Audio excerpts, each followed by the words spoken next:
kia nộp cà chúng nó mốc ấy nữa tao mốc tiết tiết nó đập tối chứ nó mốc nắng cho không hầm trương nữa này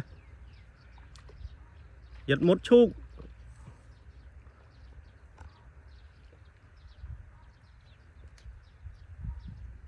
nó một cái tiết ạ thông ạ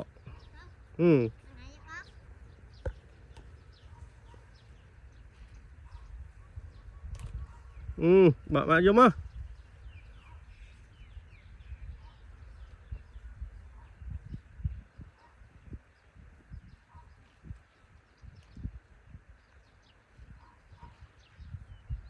bạn ơi